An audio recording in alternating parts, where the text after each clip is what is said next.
me tell you, I done had so many people tell me throughout my life I gotta be. Because let me tell you, I done had so many people tell me throughout my life I gotta be realistic. And a lot of them, they meant that from a good place. They meant it in a, we just never seen that. We've never seen it. You know, we can't even believe it's possible because we've never seen it. So I had to go out and I had to be the first one. Because let me. Show yourself what's possible. Instead of waiting for other people to believe in your dream, you gotta believe in yourself enough to take action and show yourself what you're capable of. Show yourself parts of the world you've never seen before. Show yourself parts of yourself you've never seen before. Show yourself what you're capable of. And then show yourself that you're capable of more than that. Today is the final day of a conference that I've been speaking at. And as I'm sitting up here looking at this mountain and all these trees and hills and just how far I've come physically, it makes me think about how far I've come mentally, how far I've come emotionally, how far I've come as a person. Because me 1 year ago and me now are so different. I'm a lot calmer. I'm a lot less impulsive. I make better decisions. Overall, I'm just a lot more of a calm person. And it's that ability to know how to tap into that, like, dog in me, yet also know how to control it, that has gotten me where I am in life. I'm, in awe, not just at the fact of what I've achieved, but at the fact that everyone can achieve something huge if they're willing to take the action and if they believe in themselves. Unfortunately, most people get raised in environments that teach them to not believe in themselves, that teach them, let me fix that glare. Yeah, that's better. That teach them to not go for it and not go all in. There's a lot of times when I've had to make financial decisions with money I didn't have, and I just had to hope and pray that it fell out the sky, and somehow, some way it did. It always works out, given enough time. We focus on what's going to happen in a week from now, but if you look at your life on the scale of years and decades, you can achieve a lot. You might not be able to achieve a lot in a month or a year, but in a decade, you could do basically anything with a decade. Maybe not anything, but you get the point. Even just on a small biological level, if you take a sperm cell and an egg cell, which are super duper tiny, and you put them together, you can create a baby. Or putting a seed into the ground. Look at all these trees. Look at all these giant, massive trees.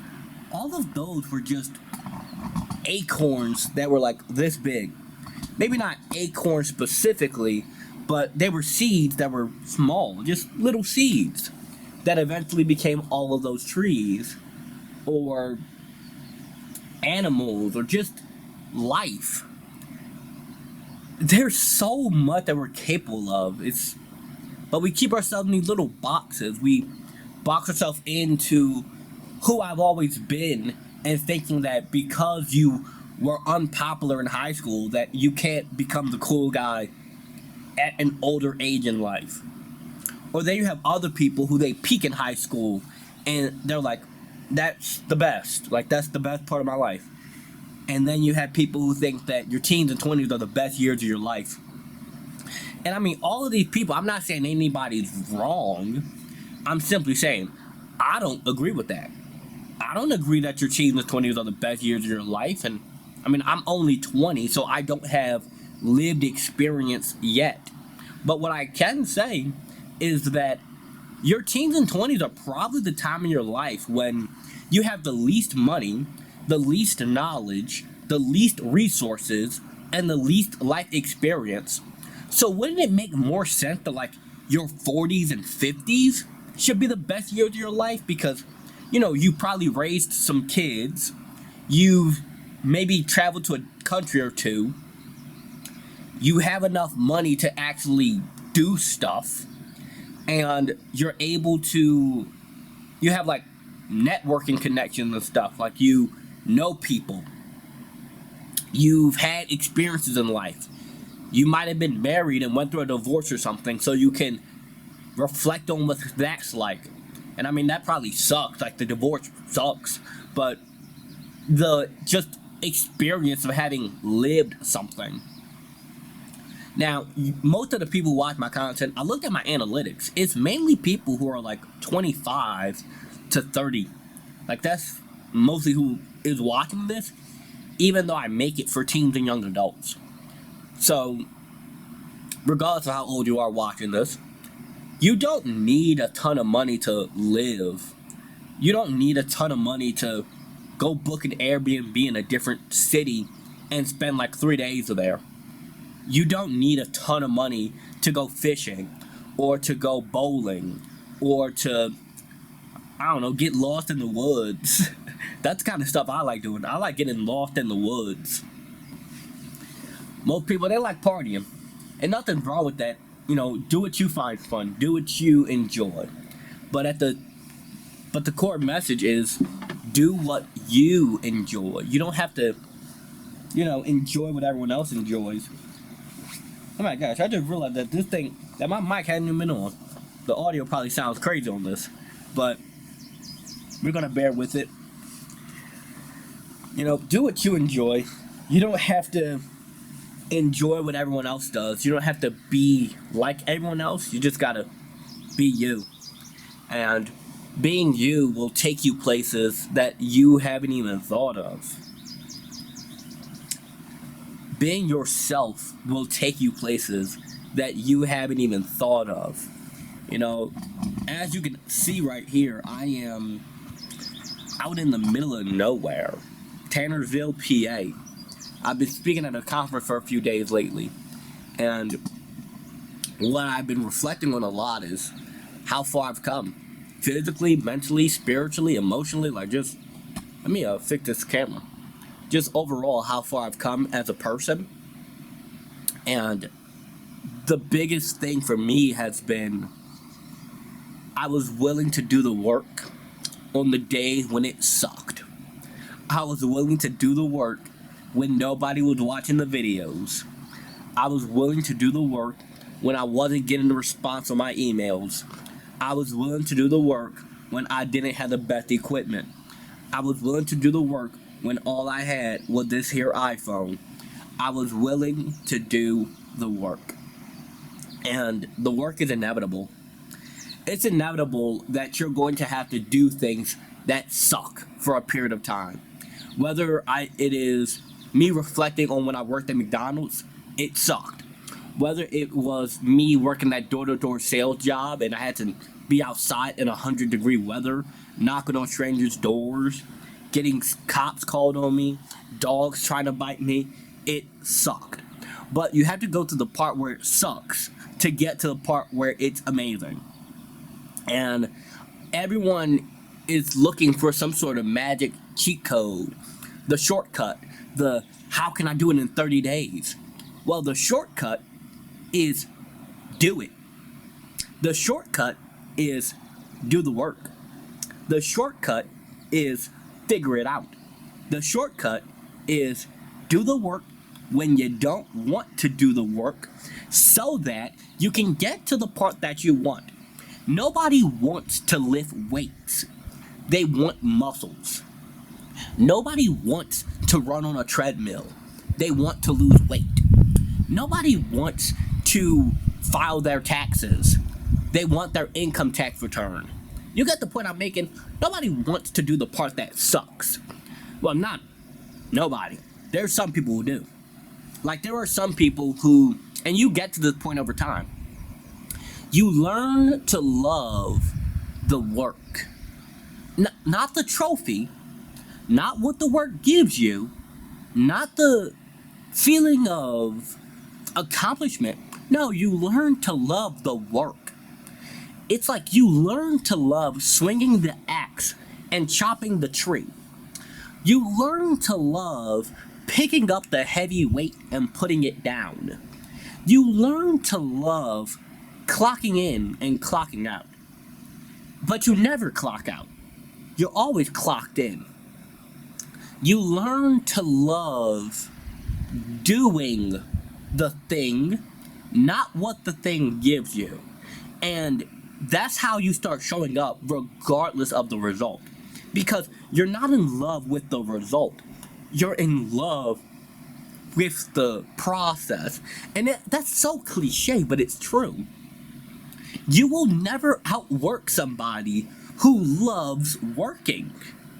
You will never show up more than somebody who loves just showing up. You will never, like, it won't happen. But the beauty is that you don't need to outwork other people. You need to outwork the version of you from before. And not just work more hours or work harder or do more, but do it smarter, do it better, show yourself what you're capable of. Because when you love the process and you show up and, and you and you show up and do your best again and again and again, and you just keep stacking wins and you just keep putting points on the board, eventually you'll be somewhere out here looking out at trees and nature and clouds and life and just, doing stuff, like being proud of yourself. Waking up in the morning and being like, man, I'm really glad to be alive. I had a lot of time in my life where I used to be super depressed. I used to be stressed out. My skin was breaking out. I was a mess. But you gotta clean up the mess. It's okay to be messy. We all are. From time to time, we get a little messy, but you learn how to clean yourself up. You learn how to pick up the trash. You learn to pick up the trash around you. You learn to pick up the trash within your mind. You learn to pick up the trash in your life, in your grades, in your health, etc. And you clean up. And you make your space into whatever you want it to be. Maybe you want a fairy farmhouse in the middle of the woods like those teenage girl books. Maybe that's what you want. Or maybe you want to live in a cabin in the woods like a lumberjack. Or maybe you want to be a farmer. Or work at a gas station. Or whatever your thing is. If you want to work at a gas station, be the best Sunoco employee on the face of the earth. Be the LeBron James of 7-Eleven. Be the best general manager in your entire company. Be the best at what you do. Whether you are a janitor and somehow you're able to mop this floor so well that I can see my reflection in it, be that. Or you become the world's best brain surgeon and you're able to, get the tumor out without cutting anything else. Or you end up, you're not going to be better than me, but for me, it's being the world's best youth empowerment speaker. Like when people say, I want somebody from my high school, I want somebody from my organization, I want somebody to speak to my teens and young adults, who should we get? Lawrence. I'm going to be the Kobe Bryant of public speaking. I'm going to be the LeBron James of public speaking.